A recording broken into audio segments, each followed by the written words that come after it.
Hello guys, good evening, नमो नमः, नमः संस्कृताय। आप सभी का स्वागत है, अभिनंदन है आपके अपने यूट्यूब चैनल एमएस क्लासेस 1 में। मैं माला मैम आप सभी का हार्दिक स्वागत और अभिनंदन करती हूँ। दोस्तों, आज का जो हमारा क्लास है संस्कृत व्याकरण प्रविष्का है, जिसको बाबूराम सक्सेना द्वारा लिखा गया है। ठीक है, यह जो यूपी के टीएसटी के सिलेबस में लगा हुआ है। हम जो है कई दिनों से दोस्तों प्राकथन को लेकर उपस्थित हो रहे हैं, जिनमें से हम जो है संज्ञाओं को पढ़ रहे हैं, यानी कि कौन कौन सी संज्ञा है जो बाबूराम सक्सेना के सिलेबस में लगा हुआ है, जिनमें से वृद्धि संज्ञा, गुण संज्ञा, अंग संज्ञा, निष्ठा संज्ञा आदि संज्ञाओं को हम पढ़ चुके हैं। आज हम पढ़ेंगे दोस्तों संयोग संज्ञा। ठीक है, क्या पढ़ेंगे? संयोग संज्ञा पढ़ेंगे। और संयोग संज्ञा करने वाला सूत्र कौन सा है इसको पढ़ेंगे। इसके साथ ही हम प्रकृति संज्ञाओं को भी पढ़ेंगे और एक दो संज्ञाएं उसको पढ़ेंगे। ठीक है दोस्तों, तो आइए हम लोग अपने क्लास को स्टार्ट करते हैं। आज जो है यह हमारे चैनल का नाम है दोस्तों एमएस क्लासेस 1। यदि आप इसको सर्च करेंगे तो आपको यूट्यूब पर इसको सर्च में मिल जाएगा। ठीक है, यह हमारे द्वारा पढ़ाया जाता है, इसलिए हमारा जो है पूरा है एमएस क्लासेस 1 बाय माला मैम। ठीक है, सर्च कितना करना है, सिर्फ एमएस क्लासेस 1 करेंगे तो आपको प्राप्त हो जाएगा। ठीक है, तो आइए हम लोग स्टार्ट करते हैं अपनी संज्ञा को। देखिए, हमने अंग संज्ञा को पढ़ा है, और जो यहाँ पे भ संज्ञा को पढ़ा है, घु संज्ञा को पढ़ा है, घ संज्ञा को पढ़ा है, आदि संज्ञाओं को हम पढ़ा दिए हैं। ठीक है, आज हम पढ़ेंगे दोस्तों यहाँ पे संयोग संज्ञा। ठीक है, तो ये हमारा आ गया आप लोग के सामने संयोग संज्ञा। संयोग संज्ञा किसे कहते हैं? ठीक है, और जो है संयोग संज्ञा करने वाला सूत्र क्या? पहले तो यही एक क्वेश्चन बनता है कि संयोग संज्ञा करने वाला सूत्र का क्या नाम है। तो हलो अनंतरा संयोग है। ठीक है, हल मतलब क्या होता है दोस्तों? व्यंजन। ठीक है, और अनंतरा इसमें जिसमें कोई अंतर न हो, यानी कि व्यंजन के बीच में कोई दूसरा वर्ण न हो, उसी को कहते उसी का होगा संयोग संज्ञा होगा। ठीक है, क्या होगा दोस्तों? कह रहा है कि हलो यानी हल मतलब व्यंजन, व्यंजन के सिवा अनंतरा संयोग है। व्यंजन के सिवा कोई और वर्ण यानी कि स्वर न हो, यानी स्वर का व्यवधान न हो। हल के बीच में स्वरों का व्यवधान न होने पर उसका क्या हो जाएगा? संयोग हो जाएगा। तो इसी को हम क्या कहेंगे? संयोग संज्ञा कहेंगे। ठीक है, तो आइए देखते हैं। यहाँ पे है कि पद छेदन में है हल अनंतरा संयोग। हल और अनंतर मतलब व्यवधान न हो। ठीक है, अनंत मतलब किसी स्वरों का व्यवधान न हो, तो वहाँ पे क्या हो जाएगा? संयोग हो जाएगा। ठीक है, किसका संयोग होगा? हल का संयोग होगा, तो उसको क्या कहेंगे? संयोग संज्ञा कहेंगे। ठीक है, ऐसे दो या दो से अधिक व्यंजन जिनके बीच में कोई स्वर न आए। क्या दोस्तों क्या कर रहा है? ऐसे दो या दो से अधिक, दो भी व्यंजन हो सकता है, दो से अधिक भी व्यंजन हो सकता है, 4, 5, 6 व्यंजन हो सकता है, लेकिन शर्त यह है कि उसमें किसी प्रकार का स्वर न हो। ठीक है, उसमें स्वर शामिल न हो, तो उसकी क्या हो जाएगी? संयोग संज्ञा हो जाएगी। क्या होगा दोस्तों? उसी क्या होगी? संयोग संज्ञा हो जाएगी।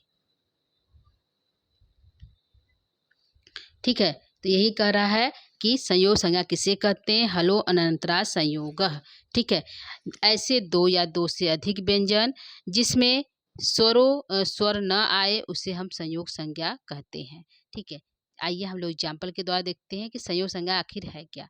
ठीक है, तो पहला तो ये हो गया दोस्तों कि ये हमारा हो गया कि संयोग संज्ञा करने वाला सूत्र क्या है। तो हलो अनंतरा संयोग इसका सूत्र है, पूछ देगा हलो अनंतरा संयोग किसका सूत्र है? तो संयोग संज्ञा का सूत्र है।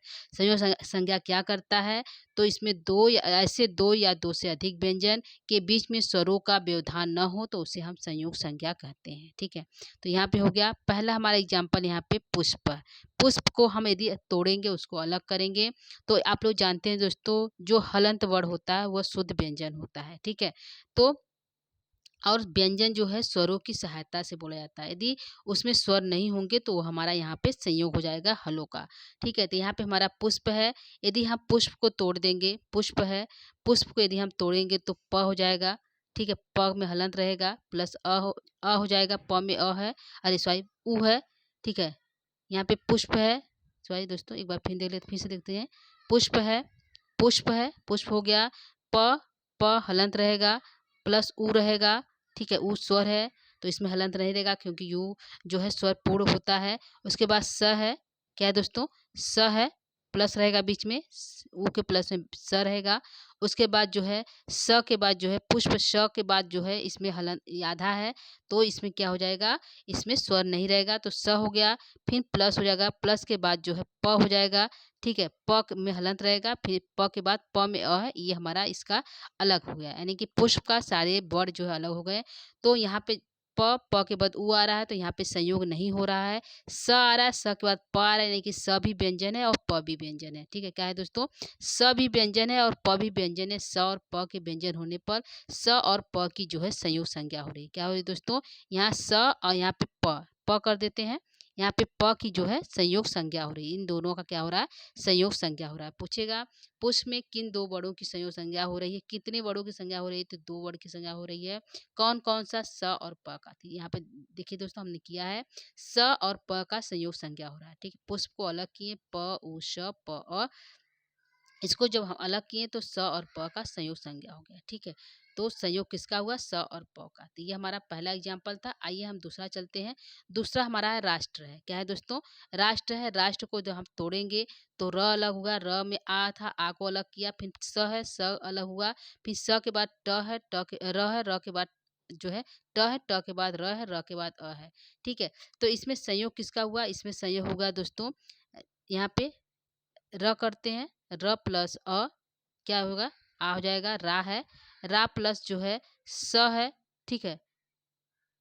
स है, स प्लस के बाद जो हमारा ट आएगा, ट प्लस के बाद दोस्तों हमारा यहाँ पे र आएगा, र प्लस में अ है, ठीक है। तो हमारा संयोग किसके किसके बीच हुआ, हलो का, यानी कि र के बाद आ है तो यहाँ संयोग नहीं होगा, र के बाद अ है तो नहीं होगा, तो यहाँ स का, ट का और र का जो है संयोग संज्ञा होगा। किसका होगा दोस्तों, स ट र का संयोग संज्ञा होगा, क्योंकि यह जो हल है यानी कि व्यंजन है और इसके बीच में कोई स्वर नहीं है, तो इसी का जो संयोग संज्ञा संज्ञा होगा, ठीक है। यहाँ पूछेगा इस राष्ट्र में कितने वर्ण की संयोग संज्ञा हुई, तो 3 वर्णों की हुई है। कौन कौन सा हुआ है, तो स ट और र की संयोग संज्ञा हुआ है, ठीक है। आगे हम चलते हैं। तीसरा इसी प्रकार इंद्र है। इनको भी हम अलग तोड़ेंगे तो ई न द र अ है। संयोग किसके किसके बीच हुआ है, तो तीन हलों के बीच हुआ है, न द और र का, ठीक है। इन्हीं का जो है संयोग हो गया है, ठीक है। इसी को हम क्या कहेंगे, संयोग संज्ञा कहेंगे, ठीक है। पूछेगा इंद्र में संयोग संज्ञा करने वाला कितने वर्ण है, 3 है। कौन कौन सा है, तो न द और र, या इसमें तीनों में संयोग संज्ञा हो रहा, तो इनकी जो है संयोग संज्ञा हो गई, ठीक है। तो ये हमारा हो गया दोस्तों संयोग संज्ञा करने वाला सूत्र। संज्ञा प्रकरण में संयोग संज्ञा पूछेगा, सूत्र क्या है, तो हलो अनंतरा संयोग, और जो है क्या करता है, तो ऐसे दो वर्ण जिसके बीच में, ऐसे दो व्यंजन जिनके बीच में स्वरों का व्यवधान न हो, तो वहाँ पे संयोग संज्ञा होता है। कैसे हुआ ये हमने बता दिया। आगे हम चलते हैं दोस्तों, उम्मीद करती हूँ यह जो है संयोग संज्ञा आपको समझ में आया होगा। आगे हम चलते हैं संहिता, यानी संहिता किसे कहते हैं, तो इसका सूत्र है पर सन्निकर्ष संहिता। यानी क्या है, संहिता किसके बीच होता है, तो पर सन्निकर्ष संहिता, ठीक है। सूत्र पूछेगा संहिता संज्ञा का करने वाला सूत्र क्या है, तो पर सन्निकर्ष संहिता यह सूत्र है, ठीक है। यह जो है क्या करता है, दो वर्णों जब दो वर्ण आपस में मिलते हैं और मिलने के बाद एक नए शब्द की उत्पत्ति करते हैं, तो वहाँ पे जो है संहिता होता है। यानी क्या होगा, वहाँ पे संहिताकार होगा, तो उसे हम क्या कहेंगे, संहिता संज्ञा, ठीक है। जैसे दो वर्ण में स्वर भी हो सकता है दोस्तों, व्यंजन भी हो सकता है, कोई भी हो सकता है। जब दो वर्ण आपस में मिलेंगे तो एक नए शब्द का निर्माण करेंगे, और जहाँ पे मेल होगा तो नए शब्द का निर्माण होगा, तो उसी को हम जो है संहिता संज्ञा कहते हैं, ठीक है। आइए हम देख लेते हैं क्या है यहाँ पे है संहिता संज्ञा किसे कहते हैं, तो पर सन्निकर्ष संहिता सूत्र है। यदि हम इसका परिच्छेद करें तो पर सन्निकर्ष, सन्निकर्ष मतलब निकट आना, एकदम नजदीक आ जाना, पर एक दूसरे में घुल मिल जाना। अब जब एक दूसरे में मिल जाएंगे तो एक नए शब्द का निर्माण होगा, एक नए चीज की उत्पत्ति होगी, तो उसी को हम संहिता कहेंगे, ठीक है। क्या कहेंगे दोस्तों, उसी को हम संहिता कहेंगे। सूत्र है पर सह निकर्ष सन्निकर्ष संहिता, ठीक है। यहाँ पे वर्णों के अत्यधिक समीपता, यानी कि बहुत अधिक समीपता आ जाए ही की संहिता संज्ञा होती है। यानी कि संहिता किस में होगी, जो है वर्णों में होगा। वर्ण स्वर भी हो सकता है, व्यंजन भी हो सकता है, ठीक है। तो यह संधि का सूत्र है दोस्तों, इसके द्वारा जो संधि किया जाता है, संधि के लिए यह इंपॉर्टेंट होता है। यह सूत्र पर सन्निकर्ष संहिता, उसमें जो है सभी का जो है स्वर व्यंजन सभी प्रकार की संधि कार्य किए जाते हैं, ठीक है। जैसे यहाँ पे हमारा एक वर्ड है, यहाँ पे देखते हैं, उदाहरण के द्वारा देखते हैं क्या है, तो अत्यधिक समीपता हो जाएगी किसकी, समीपता, वर्णों की अत्यधिक समीपता की संहिता संज्ञा होती है। यहाँ पे हमारा दधि है, क्या है, दधि प्लस प्लस अत्र, ठीक है, क्या है, अत्र, ठीक है, अत्र। जब इसको हम दधि का ई यदि हम अलग कर देते हैं, ई अलग करेंगे प्लस ये इधर का अ लेंगे तो हमारा जो ये अलग हो गया, यह दोनों वर्ड क्या है, यह जो है आपस में मिले और मिलकर क्या हुए, संधिकार किए, यानी कि शब्द बनेगा दध्यत्र। क्या बनेगा, जब दोनों मिल जाएंगे तो क्या बनेगा, दध्यत्र, ठीक है, ठीक है, दध्यत्र, यानी कि इसके ई के स्थान पे क्या हुआ, यह आदेश हुआ, ठीक है, यह जो है ई के स्थान पे यह हुआ, दोनों मिलकर ये के यहाँ पे नहीं हुए दोस्तों, यहाँ पे अकेले जो ई के स्थान पे यह कार हुआ, ठीक है। तो यहाँ पे जो पूछा कि इसमें जो है जो है संहिता किसके किसके बीच हुआ, तो ई और अ के बीच संहिता हुई, किसके हुई, ई और अ के बीच संहिता हुई, तो यहाँ पे संधिकार हुआ और संधि बन क्या हुआ, दध्यत्र बना, क्या बना दोस्तों, दध्यत्र बना, ठीक है। तो यह हमारा हो गया पहला, दधि धन अत्र में दध्यत्र बना और संहिता किसके बीच हुई, ई और अ के बीच हो गया, ठीक है, ये हमारा संहिताकार हुआ, ठीक है। उम्मीद करती हूँ समझ में आएगा दोस्तों। दूसरा हमारा है मध्वरी, यानी कि मधु, मधु, ठीक है, मधु धन अरि, ठीक है, ये हमारा हो गया मध्वरी, मधु धन अरि, ठीक है। किसके किसके बचा, इसमें ध में ऊ है, ऊ को अलग कर लिए प्लस अ को अलग कर लिए, तो किसके बीच संहिता हुआ, ऊ और अ के बीच संहिता हुआ, किससे हुआ, ऊ और अ के बीच संहिता हुआ। तो पूछेगा जो है मध्वरी में, मधु धन अरि में संहिता किसके किसके बीच हुआ, तो ऊ और अ के बीच संहिताकार हुआ, ठीक है। शब्द क्या बना, मध्वरी बना, क्या बनेगा दोस्तों, मध्वरी बनेगा, ठीक है। ये हमारा मध्वरी जो है शब्द बन गया, ठीक है। तो ये हमारा हो गया जो है संहिता संज्ञा, ठीक है। संहिता किसके किसके बीच हुआ, दो वर्णों के बीच होता है, दो वर्ण मिलकर एक हो जाते हैं और वहाँ पे संधिकार हो जाता है, ठीक है। वहाँ पे क्या होगा, संहिताकार होगा, संहिता संज्ञा हो जाएगी, ठीक है। यहाँ पे हमारा तीसरा है रमेश, रमाधन ईश, क्या है, रमाधन ईश, ठीक है। यहाँ पे रमा में आ है, आ को अलग कर लिए प्लस ई को अलग कर लिए, तो यहाँ पे संहिता किसके किसके बीच हुआ, आ और ई के बीच संहिताकार हो गया, ठीक है। पूछेगा संहिता किसके किसके बीच हुआ, आ और ई के बीच में हुआ, तो ये हमारा हो गया संहिता संज्ञा। संहिता संज्ञा करने वाला सूत्र क्या है दोस्तों, तो परस निकर्ष संहिता, यह जो संहिता सूत्र है, ठीक है। पूछेगा संहिता संज्ञा करने वाला सूत्र क्या है, परस निकर्षा। पूछेगा जो है यहाँ पे मध्वरी में जो है किसके किसके बीच जो है संहिताकार हुआ, तो मध्वरी में, मध्वरी के मधु के जो है मधुधन अरि, मधु मधु के ध में ऊ को और जो है अरि में अ के बीच जो है संहिताकार हुआ है, ठीक है, ये हमारा हो गया, ठीक है। तो संहिता किसके किसके बीच हुआ, अ ई के बीच हुआ, ऊ और अ के बीच हुआ, आ और ई के बीच संहिताकार हुआ, ठीक है। तो दोस्तों यह था हमारा संहिता संज्ञा। आगे हम चलते हैं तीसरी संज्ञा को पढ़ने, जिसका नाम है प्रगृही संज्ञा। क्या है दोस्तों, तीसरा संज्ञा है जिसका नाम है हमारा प्रगृही संज्ञा। पूछेगा इसका सूत्र क्या है, सूत्र का प्रगृही संज्ञा करने वाला कौन सा सूत्र है, तो सूत्र का नाम है एदु देद देद द्विवचनम प्रगृहम, क्या है, एदु देद एदु देद द्विवचनम, यह जो है प्रगृही करने वाला सूत्र है, ठीक है, यह है। और यहाँ पे पूछेगा इत, ई का मतलब ईद, ईदू का मतलब इत होता है, और जो है उत उत उद का मतलब ऊ होता है, और जो है एत का मतलब जो होता है यहाँ पे ए होता है, ठीक है। ई बड़ा ई द्विवचन का होना चाहिए, ऊ बड़ा ऊ जो होता हो, और ए, यानी कि यहाँ पे कह रहा है कि यहाँ पे जो है द्विवचन हो, ठीक है, द्विवचन प्रगृही है, द्विवचन की प्रगृही संज्ञा होगी, जैसे हरि हरि हरय, इस प्रकार होगा, तो द्विवचन का हरि हरि, ठीक है। नदी जो है इस प्रकार होएगा, मनु मनऊ, जो है गुरु गुरु गुरु, इस प्रकार का जो दो वचन में होगा वही हमारा प्रगृही संज्ञा होगा। तो इत में विष्णु विष्णु द्विवचन में बड़ा उकी होता है, तो यहाँ पे जो है द्विवचन होगा, क्या हो जाएगा दोस्तों, द्विवचनम, ठीक है, द्विवचन की जो है प्रगृही संज्ञा हो जाएगी, ठीक है। इत हो, इत का उत का और एत का, यानी कि ई हो बड़ा ई हो बड़ा हो ए हो, तो उसी का जो है प्रगृही संज्ञा होगा। द्विवचन हो, बड़ा ई हो बड़ा ऊ हो बड़ा ए है, और द्विवचन हो तो उसी क्या हो जाएगा, प्रगृही संज्ञा हो जाएगा, ठीक है। आगे हम चलते हैं, यदि द्विवचन पद के अंत में ई उ ए आए तो उसकी प्रगृही संज्ञा होगी, ठीक है। द्विवचन का पद होना चाहिए दोस्तों, ये ध्यान रखिएगा, और उसकी क्या हो जाएगी, ई हो जाएगी, उ हो जाएगा, ऐ हो जाएगा, तो उसकी प्रगृही संज्ञा होगी। ठीक है, आगे चलते हैं, इसको देखते हैं। यहाँ पे है प्रगृही संज्ञा क्या करता है। प्रगृही संज्ञा जो है दोस्तों, इसमें जो है संधि कार्य नहीं होती है और यह ज्यों का त्यों रह जाता है। ठीक है, इसमें कोई परिवर्तन नहीं होता है। ठीक है, यहाँ पे हमारा हरि है, हरि, हरि प्लस इमऊ। ठीक है, यदि हम इमऊ कर दिए, इसका जब संधि कार्य होगा तो हरि इमऊ ही होगा। ठीक है, क्या हो जाएगा दोस्तों, जब इसका संधि हो जाएगा तो हरि इमऊ ही बनेगा। इसमें पूछेगा कि इसमें जो है प्रगृही संज्ञा क्या है, तो ई, बड़ा ई यानी कि इत, बड़ा ई, यही हमारा क्या प्रगृही संज्ञा है। क्या है दोस्तों, ये हमारा प्रगृही संज्ञा है। ठीक है, पूछेगा प्रगृही संज्ञा कौन सा है, तो ई, बड़ा ऊ, बड़ा ए जो है द्विवचन का होना चाहिए। तो ये हरि हमारा द्विवचन का है और ये हमारा प्रगृही संज्ञा करता है। ठीक है, और इसका संधि कार्य नहीं होगा और इसका संधि कार्य हरि इमऊ ही रह जाएगा। ठीक है, यह ध्यान रखिएगा दोस्तों।